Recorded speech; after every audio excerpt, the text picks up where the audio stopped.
Hello everyone, I'm the host of EXPAT Experts podcast, Marc Alcubé, and this video is extracted of a longer interview that I had with Parimal Satyal. If you're interested in listening and watching to the full episode, you can find it here, and I hope you enjoy this. And then there's food that I grew up with. And for some reason, the food that I grew up with, I can't find anywhere else in Nepal, apart from when my mom cooks it, when my aunt cooks it, so my mom's sister, or when my grand aunt cooks it. Because it was a very familial thing. And my now mom... coming from the part of this family that you said that is more like traditional cooking in that sense, like that they follow more like the rules. Yeah, it's not even the rules. What happens is, and this, I have to be very careful when I explain this part because my knowledge of this area is very limited. So a lot of the influences on that side, there's Nepalese, there's a bit of Indian, and there's quite a fair bit of Persian. Okay.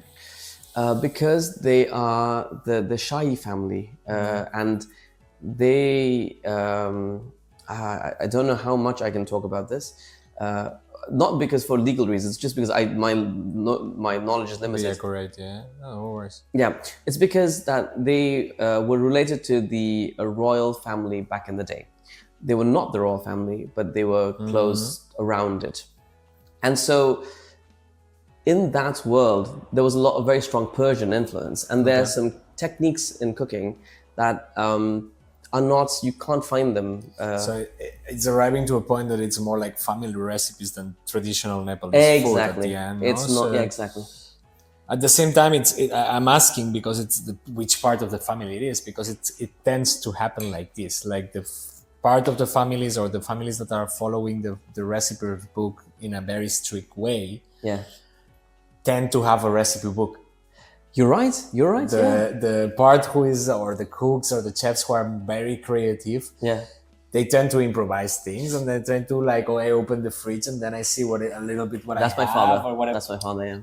I'm going more into that direction, although I would really, really love to have something from my grandma, for example. Yeah. Unluckily, I never met, but or my grandpa who died like some years ago, and he was cooking fish into another level, and these recipes, I know that my mom know how to do them, and I learned some of them from both my mom and my grandpa, but there is some of that I would have loved that was written down somewhere. Exactly. And that's something that I miss. Absolutely. But that's exactly it. So when part of my repertoire is right now, sort of the things I'm working on, the pieces I'm working on, if I were learning to play the piano, which I also am, that's another topic. Of course, as a man of Renaissance. I'm not very good at it yet. So French food, but traditional, because traditional French food is about techniques. So escoffier, les sauces, the basics. Yeah. And then, but also regional food. I love that. Because food tells a story. And in some ways, I think I'm not actually interested necessarily in the food. I'm interested in the stories that these recipes tell. The second bit is then Italian, but I'm really focusing on pasta. And the third bit is going to be then the familial recipes from my mom's side. Because I think if there is no documentation of it properly, and if there is a risk of these recipes just being lost.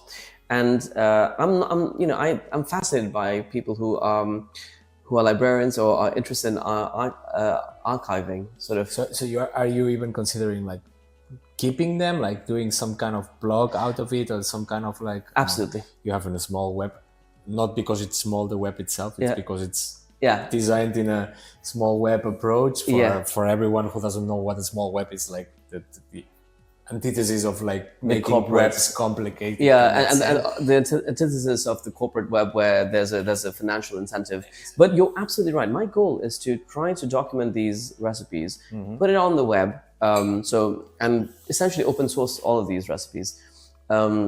I have no interest, obviously, in keeping its food. The food is. I've been criticized, and rightly, for being a bit too conservative sometimes with food, right? But and the anti-fusion guy. That's not entirely true. What I don't like is when there's things that are mixed together without an understanding of the why. If the why is there, then I'm fine. So the Japanese Peruvian approach for the Japanese, yeah. I went to a restaurant like some months ago. Like they were doing Japanese Peruvian cuisine, and of course, from the very extracted part, you think like, what the fuck? What are they doing? That it just ended that they are two guys who are married, and one is Peruvian and the other is Japanese. Okay, whatever. I understand the story behind it, and that's all right. Yeah. But it's difficult to mix. I mean, if you are working with the techniques, you are working with an understanding of the ingredients, right? And an understanding of the interplay of these things, then something beautiful can come out of it. Sure. And one of my, oh gosh, this is going to sound so pretentious, but as a French person, I do have the right. We already have that. Already have that reputation. So building stereotypes of French.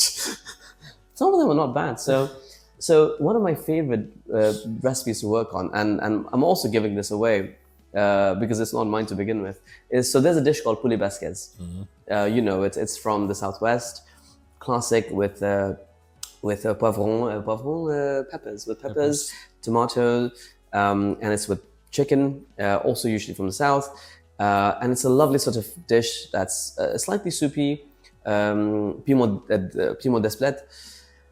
And there's a version of that dish that I create, which is the risotto version of it. Mm-hmm. So using the liquids from the soup, rather the sauce, use that as the bouillon, the broth. Yeah. Thank you for the risotto, and that allows you to make a poulet risotto basquez. Mm-hmm. So it's a poulet basquez in risotto form, and then you serve the chicken on the sides when you do the dressage next to it. So this is sort of the pretentious part is for me to call it my signature dish, but it is one of my signature dishes. That's fusion, right? Yeah, but at the same time, like, I don't know if you share this, but at the end, like, I'm a person who likes to try restaurants and go and have, not all the time, of course, I'm not as rich to do that, but I like to go to this kind of like gastro that you were saying, like not the middle class restaurants, but from time to time going to something that has a Michelin star, for example, or 2 Michelin. It doesn't matter. Like, if you liked this short video out of the full episode, you can find the link to it around here and in the description below. Of course, if you are also interested in checking out other episodes, please subscribe and like.